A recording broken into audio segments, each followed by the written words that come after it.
Assalamualaikum warahmatullahi wabarakatuh. Dalam video kali ini kita akan membahas sejarah tradisi pacuan kuda yang ada di Gayo. Pacuan kuda tradisional di Tanah Gayo pertama kali dilakukan sekitar pertengahan abad ke-19, sekitar pada tahun 1850 di Kampung Bintang yang sekarang menjadi Kecamatan Bintang, Kabupaten Aceh Tengah. Menurut yang diceritakan oleh Datuk Mersa dan Arnan Jai yang dikutip oleh A.R. Hakim Aman Pinan dalam bukunya Pesona Tanah Gayo, diceritakan bahwa sebelum daerah ini diduduki oleh kolonial Belanda, kuda mempunyai peranan yang sangat penting untuk membantu kepentingan penduduk, menggantikan sarana transportasi karena pada zaman itu jangankan mobil, sepeda pun belum ada di masyarakat. Kuda saat itu difungsikan sebagai alat transportasi masyarakat. Selain itu, kuda dipergunakan untuk membajak sawah dan untuk mengembala serta berburu. Selain dari kerbau dan sapi yang menjadi salah satu ukuran kekayaan seseorang, termasuk juga kuda menjadi kebanggaan tersendiri. Sebagaimana kebiasaan masyarakat Gayo, pada musim turun bersawah yang dimulai dari membajak dan menanam padi, selanjutnya menanti panen.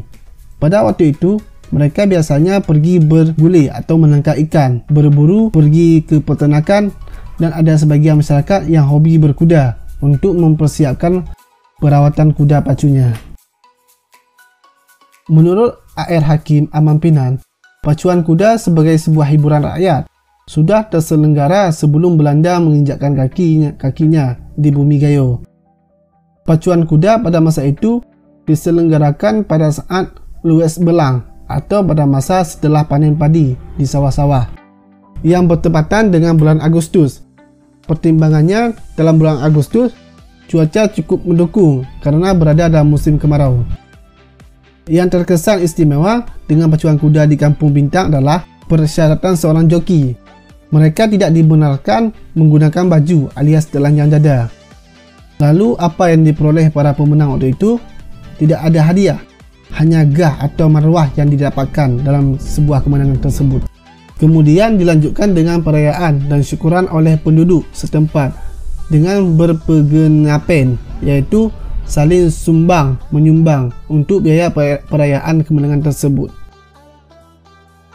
Menurut versi lainnya, pacuan kuda awalnya hanyalah aktivitas iseng-iseng para pemuda kampung di Gayo, terutama di Bintang dan di sekitar pemukiman yang ada di sekeliling Danau Laut Tawar.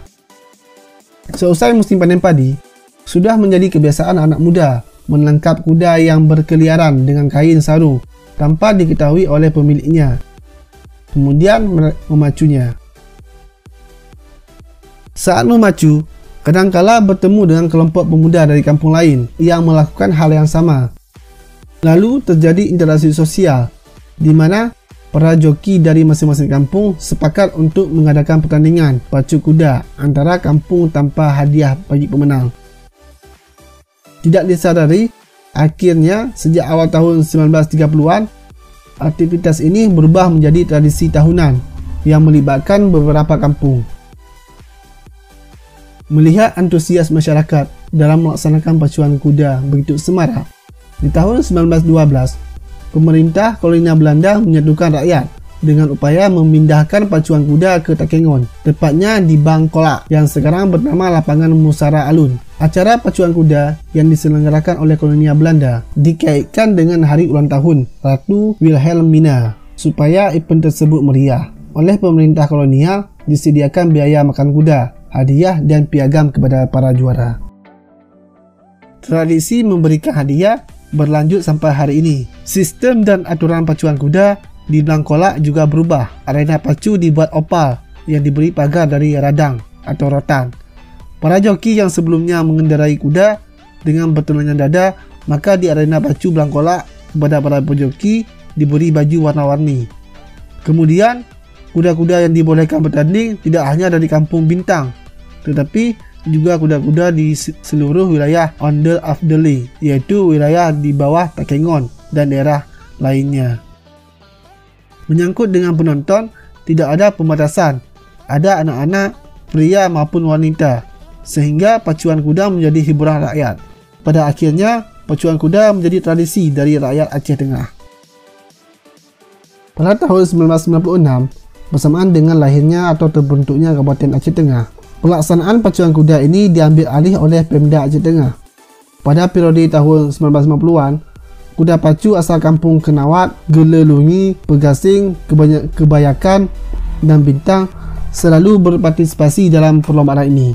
Sejalan dengan peningkatan program pembangunan Kabupaten Aceh Tengah, khususnya bidang peternakan dan perikanan, pada masa kepemimpinan Bupati Dr. Randus Mukhari Ishak sekitar tahun 1995, yaitu dilakukan peningkatan kualitas kuda pacu.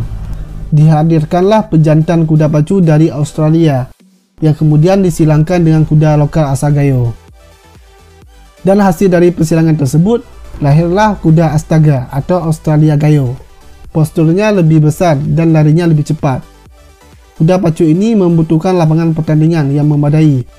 Dengan penuh pertimbangan, akhirnya pada masa kepemimpinan Bupati Aceh Tengah Dr. Randus Mustafa Entami, dengan persetujuan rakyat, lapangan pacu kuda dipindahkan dari lapangan Musara Alun ke lapangan Blang Berbangka pada tahun 2002. Perkembangan serupa juga terjadi di Kabupaten Benar Meriah yang baru saja terjadi pemekaran dari Kabupaten Aceh Tengah pada tahun 2005. Pada kepemimpinan PJ Bupati Insinyur Ruslan Abdul Ghani dan Bupati Definitif Insinyur Tagori Abu Bakar, akhirnya pacuan kuda di dataran tinggi Gayo terus membudaya. Bila tiba bulan Agustus, event akbar pacuan kuda digelar di Takengon, Kabupaten Aceh Tengah. Pada bulan yang sama juga digelar di Kabupaten Gayo Lues dan Kabupaten Benar Meriah. Diselenggarakan berdepatan dengan hari jadi kabupaten pada bulan Februari. Sudah menjadi tradisi, apabila sehari tidak ikut menonton pacu kuda, rasanya hati mereka tidak puas. Layaknya ada sesuatu yang kurang dan rasanya tidak sabar menyaksikan perlombaan pacuan kuda itu sendiri. Perkembangan serupa juga terjadi di Kabupaten Benar Meriah yang baru saja terjadi pemekaran dari Kabupaten Aceh Tengah pada tahun 2005. Pada kepemimpinan PJ Bupati Insinyur Ruslan Abdul Ghani dan Bupati Definitif Insinyur Tagori Abu Bakar, akhirnya pacuan kuda di dataran tinggi Gayo terus membudaya. Bila tiba bulan Agustus, event akbar pacuan kuda digelar di Takengon, Kabupaten Aceh Tengah. Pada bulan yang sama juga digelar di Kabupaten Gayo Lues dan Kabupaten Benar Meriah. Diselenggarakan berdepatan dengan hari jadi kabupaten pada bulan Februari. Sudah menjadi tradisi, apabila sehari tidak ikut menonton pacu kuda, rasanya hati mereka tidak puas. Layaknya ada sesuatu yang kurang dan rasanya tidak sabar menyaksikan perlombaan pacuan kuda itu sendiri.